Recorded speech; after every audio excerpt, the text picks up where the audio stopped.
This is O'Driscoll! Oh, he's going!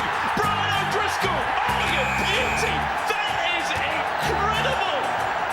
They call him God. Well, I reckon he's a better player than that. Where is he? Where is he? This is where I go. Oh, he's struggling. He got a bit thick with me because he had one of the lads in a headlock in the game, and then I got him in a headlock. He said, friends don't do that. He's a lunatic sometimes.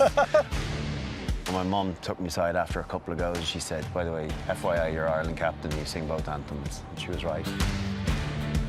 So, Drico, here we go. Rugby walks with Brian O'Driscoll. We're just going to have a little journey through your life. It's quite exciting. We're in the middle of a Gaelic football pitch. Where? So this is St. Anne's Park in Clontarf. I grew up literally over there, a couple of hundred yards. The park was a major piece of my childhood growing up. We're on a Gaelic pitch, Gaelic football pitch. As you can see, soccer pitches up further. But even coming over and kicking the ball with my pals that all lived in the housing estate over here with me, and yeah, then riding bikes through dirt tracks in here as well. This park is amazing. It's a playground. Big old playground. This is amazing. And as well, you have to remember, like during the 80s, it was like, see you, Mum, I'll talk to you in 10 hours. It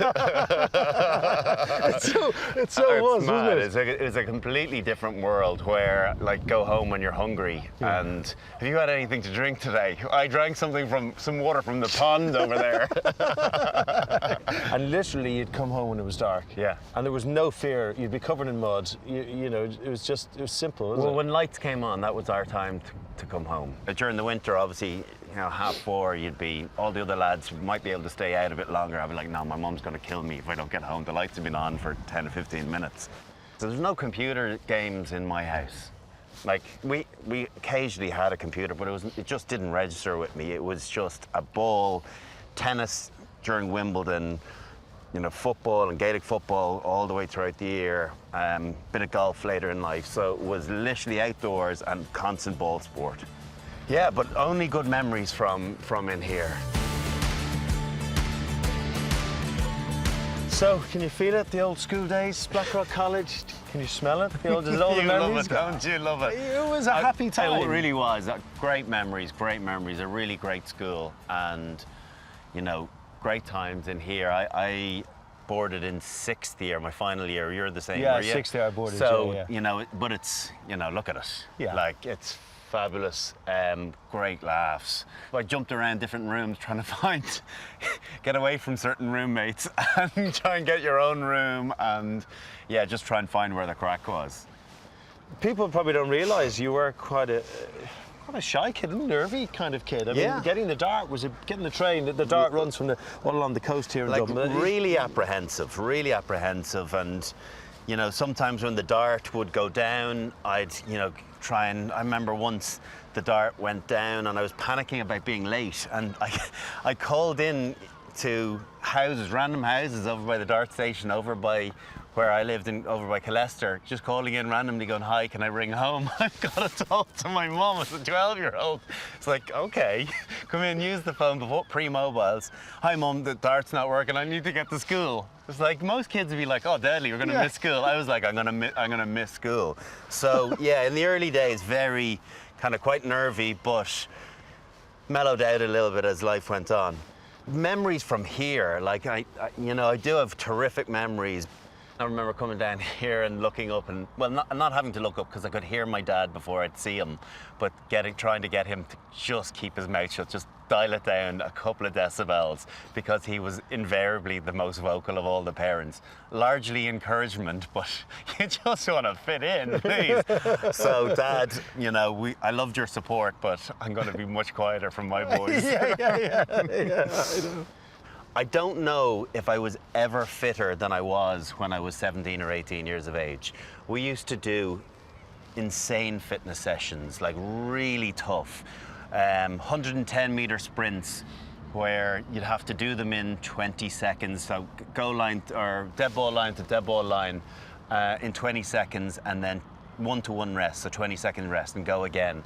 Doing them in blocks of 12. A couple of minutes off, and then so 3 sets of that at the end of a rugby session. God, it was brutal. I think we should do everything with a camera like this. I quite enjoy it. Kind of cool, isn't it? It kind of stops us saying rude stuff. So there's the dead ball, right? You know what I'm thinking? Yeah. Like dead ball to dead ball.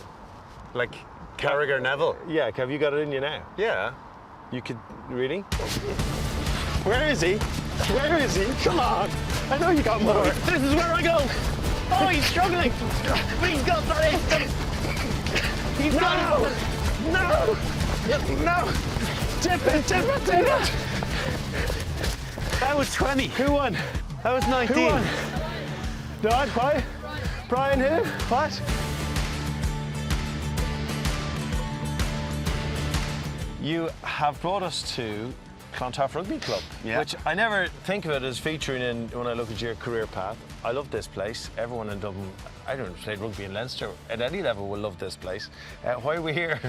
We're here. I never played any minis up here because I didn't start playing rugby until I was 12 when I went to Blackrock College. So we're here because as much as I enjoyed my rugby, I think it got maybe a little bit too serious for me at a young age, and I needed to go back and kind of discover the fun side to it and maybe the amateur side, or just having a laugh and playing with your mates. So under 16, in my transition year in school, I didn't play rugby in Blackrock and came back here and hung out with all my buddies and used to train on a Friday night and head in to the cricket disco.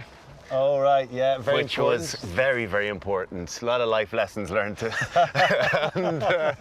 you ever think what would have happened if you hadn't come here just to reset things a little bit?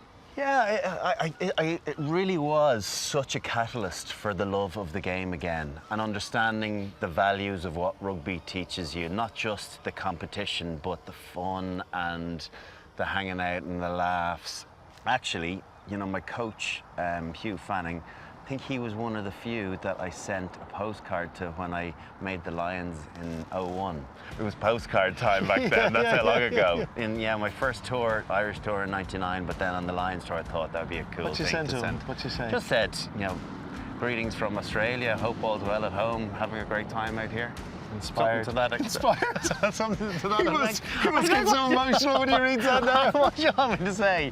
Hugh, I miss you and I love you. I'm here because of you. Thank you for making me love the game again. I owe you everything. I think you should send him another one. Maybe it did say something to that regard. I remember coming to see Clontarf Senior, the ones play here, and they had some serious players, I remember Paddy Ball. I was running up the pitch, and it was up the far end, and the markings on the pitch wouldn't have been that strong. And I remember getting to the 5 and Paddy being beside me and me diving over the 5, right? And he's kind of standing there looking and going, what are you doing? And I was like, oh, look, just another few meters. I'm standing up, there's no one near. So I'm standing up and actually just going, putting it down on the try line. And him busting his arse laughing. Now, Drico, I think it's important we give a bit of geography to everyone here. So this is going into Donnybrook, and if you're a rugby fan, this is a very important piece of hallowed turf, isn't it? Yeah, it is. It's where a lot of schools rugby takes place, where Leinster's early days, where kind of professionalism began. And then where lots of pints were drank up the road. So up there is Kylie's. It was an integral part of early professionalism. Played on a Friday night in here. There'd be a race to get off the pitch into the dressing room to get your clothes on, say hello to your family, and up there for your free pints into Carlo. It hasn't actually changed really that much. Really good memories here too. I remember distinctly playing in a schools match, and I was playing scrum half. I hadn't played there all year, and I almost lost the Blackrock Dream team a quarter-final match against St. Michael's. We did get it done. Let's paint the scene, right? So you've got all thousands, this fully fun. packed. schools on either side, past pupils over that side, parents kind of in the middle, and then people littered throughout. So you're talking 6,500, 7,000 people in here, wedged in. And I remember someone lying on the ball in the ruck, and I remember jumping on them. Like, not rucking, but like literally carving my foot into them. And it didn't even get penalised. And it was, roars from both sides. I remember my dad saying to me afterwards, he said, "Remember that today, the shoeing? Never again." Noted. What I love about here is that we see Leinster now and Munster and Ulster and Connacht and these huge support bases and massive stadiums, and it's brilliant. But you know, certainly when I was younger, maybe you'd get 2,000 in at a Leinster game here. At a push. At a push. Only the inter-provincials is all I can remember. Rugby was a fraction of what it is now. You think about where it's come in the last 20 years. Leinster outgrow this place. You go to the RDS, the crowds are coming in, but it took a bit of pain to get there. What were those painful moments, those big turning points? Yeah, obviously the failure in getting to knockout stages of Europe. Europe was everything, is what you judge yourself on ultimately. And then eventually we got to the odd quarter-final, got to a semi-final in 2003, build it here, go across to Lansdowne Road and kind of capitulate. A semi-final against Perpignan, and the final was in Lansdowne Road as well. Oh, that was the worst final as well. It was an old French final, wasn't it? Yeah. Oh, awful, yeah. So if ever there was a chance to do it, that was the time. I mean, the Perpignan defeat in that semi's bad, but the Munster defeat must have been really bad. We expected more of ourselves second time round, and we just didn't deliver, and we got beaten by a much better Munster team that were a few years ahead of us. That in reality, they were more professional, more in tune with what the expectation was. They had a better team than us too. So I think that one really hurt, and that definitely added fuel to the fire. We did learn a lot from the disappointment of that semi-final, and if we were to get there again, we had no place to go. We had to win the next one. So that's the Bective end, Bective Rugby Club. I went to Bective, all right. You're able to get a pint in there, so fake IDs were out in force then. I looked nothing like the guy on my card. Do you know what was worse? I was 20 on it. It was like, give me a fake ID, make sure I'm just 18. I was 20, I looked about 12. It's like quite a jump from me to a 20-year-old. How are you?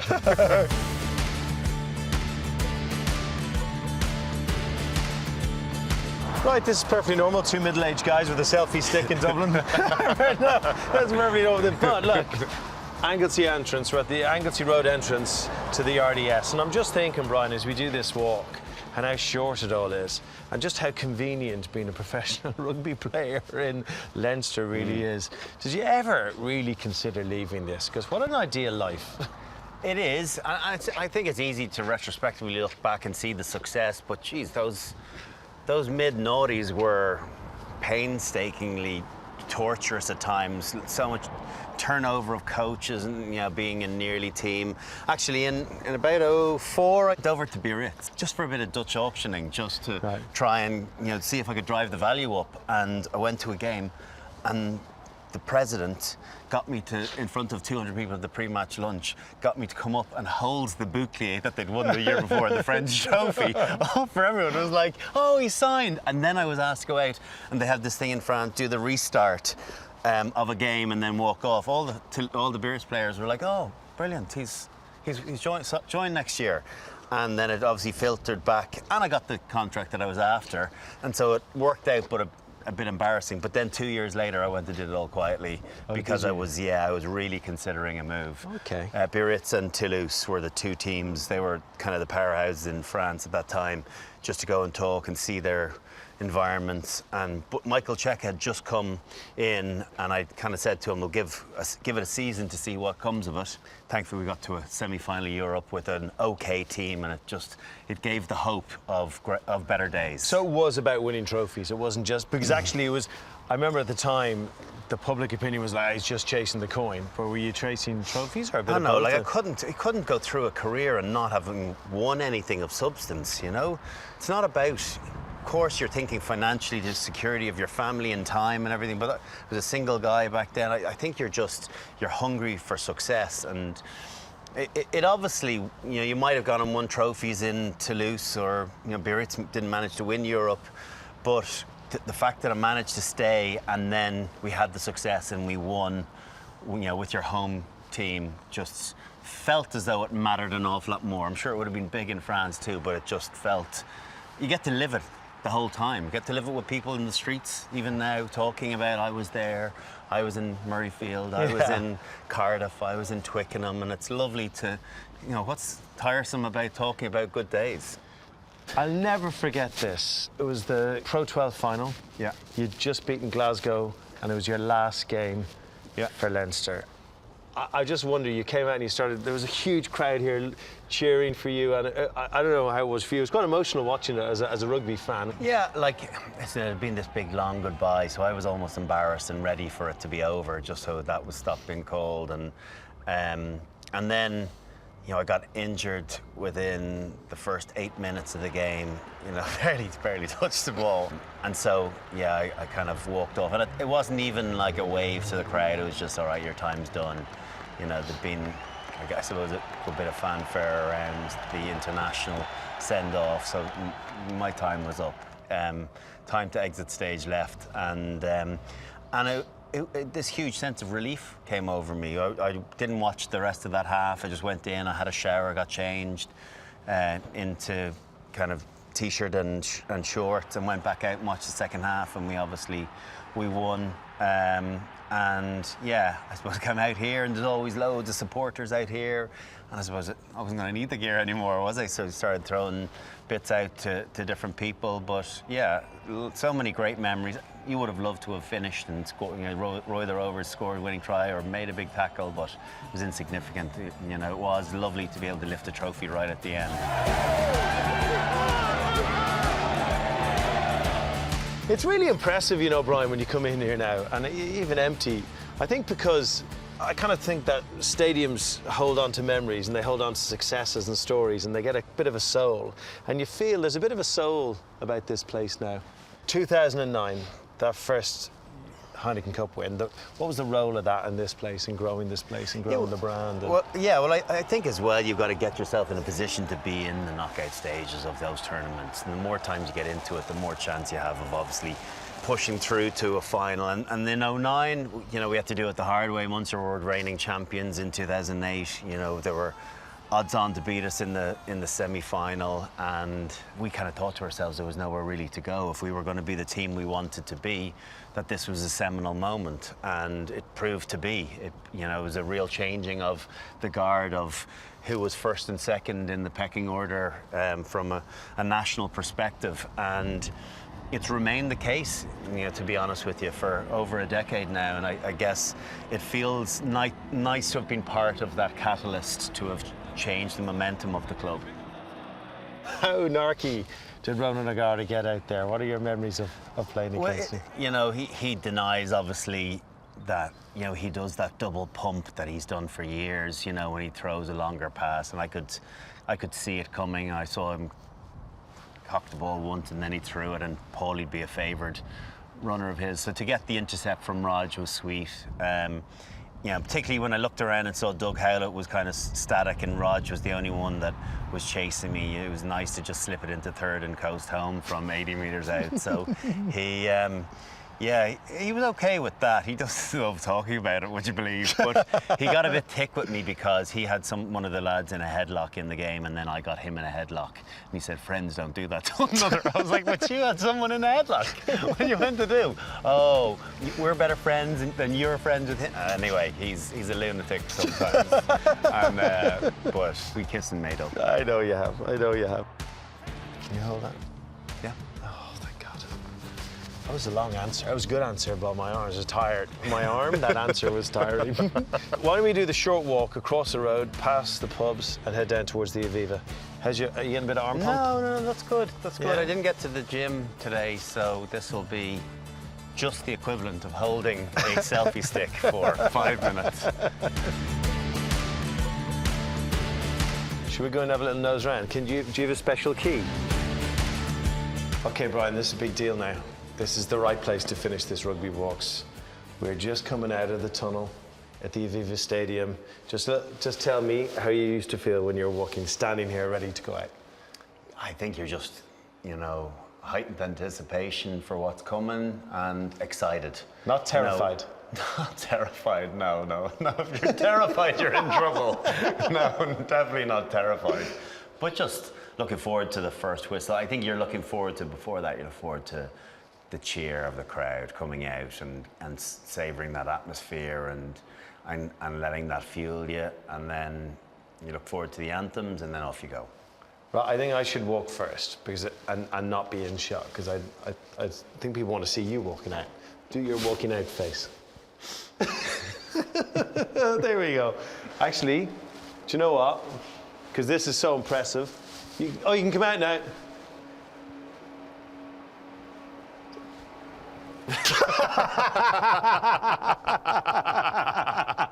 What was that? Should we walk backwards? There we go. Okay. It's cool though, isn't it? It is cool. It is cool. Like obviously coming back in is kind of cool in itself, but this is pretty deadly, you know. Oh, I just can't imagine what it must have been like. Describe it to me when you're just standing here ready to go. When your moment comes, and if you're lucky, you get to live it a few times, or you know, in some cases, dozens of times. You just want to deliver your best performance, and you're just thinking about your first moment, your first action in the game, making it a positive one, and get those kind of positive endorphins working in your head. I think you also realize, I certainly did in the latter part of my career, that this won't go on forever. So to really soak up the emotion and just to savor it, take it all in, because it's special times. I used to always try and find my folks for the anthems. You know, before I got my eyes lasered, I'd be like, where the hell are they? and then I was like, oh, I can see them, there they are. My mum told me one thing. I was Ireland captain, and for a period of time I was singing Our on the Veen, our Irish anthem for the Republic, and then Ireland's Call is our second anthem, and I went through a period and I didn't sing Ireland's Call for no real purpose. I obviously found the first Our on the Veen a more passionate anthem, but my mum took me aside after a couple of goes and she said, by the way, FYI, you're Ireland captain, you sing both anthems. And she was right. So lessons from Dad at some stage, lessons from Mum at other stages. Yeah, important lessons though, important lessons. She was bloody right.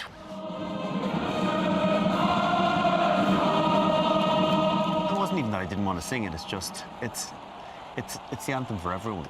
I'm just remembering your final game here, 2014 against Italy, and the banner that went up that seemed like it was the height of the stadium saying, "Thank you, Brian."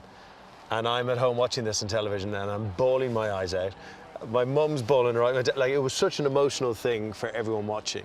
What was it like for you, that moment? It was really nice. Obviously, we had a championship to play for, and the following week, so it wasn't the end. I had one more, but to get that send off, to get to enjoy it with my family, and that's ultimately, you know, my daughter was there.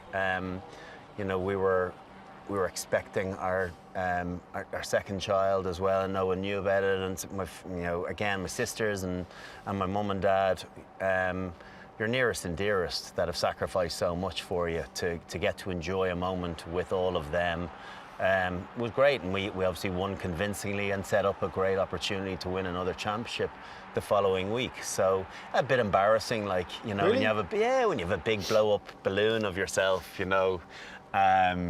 You know, the lads kind of taking the mickey out of you, and but it was a really lovely occasion. Were there ever tears when it all No, there were a few tears. I think the following week, yeah, I felt it, and it was ultimately joy because we won a trophy. You know, the following week, finish with a Six Nations win. I think I was given a token man of the match that day as well. You know, so sentiment is still alive in the game.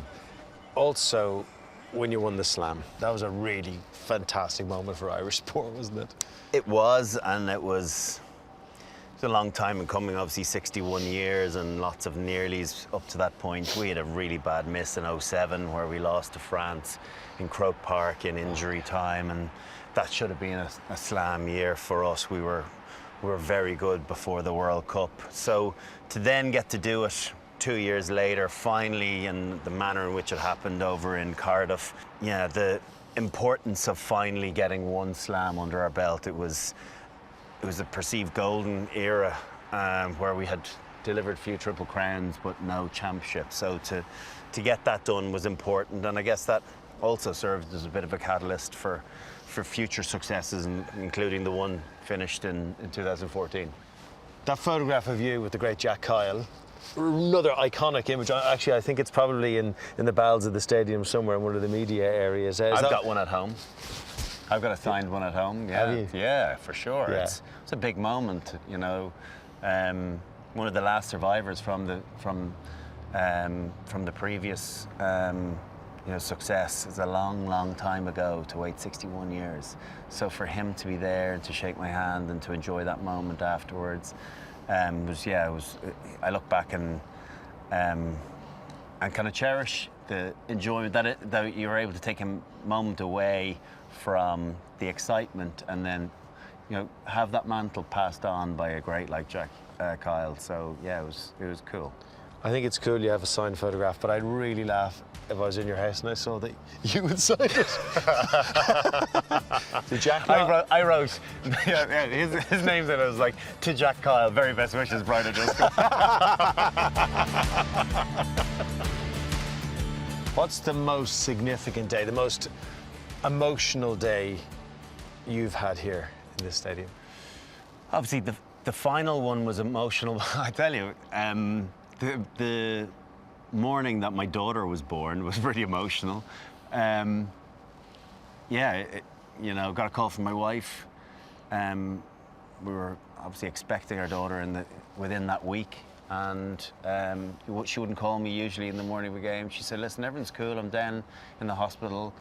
Talked to the obstetrician. I've gone into labour. If you come down here, I'm going to have the baby, and then you can head off and play the game," which is exactly what I did. Went down, got a taxi down there, got into the taxi, and I said, "Holles Street Hospital, please." Full kit? No, not full kit. I got into civvies. Was playing it smart. The taxi driver turned around and was like, "Oh, is everything all right with the baby, Brian?" And I was like, yeah, fine, just a checkup in the morning of a match against England. So we just got baby yoga. Went down and had the baby. She had the baby. I did nothing to do with it. And stayed for a little while, and then kind of looking at the clock, thinking, I need to get back. They've done their walkthrough. And she's like, "Oh, you better go." And I'm like, no, it's fine, I'll hang on. And I was like, well, she needs to ask me one more time, and then I can go, which was a little bit longer in coming. I was like, come on. And then she's like, "You better go." And I was gone like a shot. Fast car waiting. And then I came in here, and I was the whole afternoon was a blur. I literally don't remember a second of the game, except for when Manu Tuilagi came on. I started getting really scared. I'm so glad he didn't start the whole match. You delivered it. I probably would have remembered it yourself. A lot more. Exactly, yeah. Rarely do you feel no emotion whatsoever and no disappointment after a loss to England, whereas that was the case. I just couldn't have cared less. I couldn't wait to get back down to the hospital to Amy and Sadie, and yeah, it was a really memorable day that obviously could have been topped with a victory, but it was insignificant. Ah, that's great, though. If the schoolboy Brian O'Driscoll, who played here in a Leinster Schools Cup, knew the career he's going to have, I mean, he'd have to pinch himself, wouldn't he? Yeah, you would. Like, I think back to the Irish Schools team that I played here in, was that 96? But if you could have gone back then and said what would have been for the 18 years thereafter, I would have laughed at you. So I would feel very lucky to have managed to have had the fun I've had and the enjoyment and some of the success. And I think some of the failures along the way as well, I think they kind of shape you too. I think you shouldn't shirk them, and the disappointments, it's okay to kind of strive for more and not feel completely happy with your lot. No, it's been great. Bad news is we've left our cars in Clontarf. So the train for us. Yeah. Shall we? Yeah. All right. Leave that there. See you.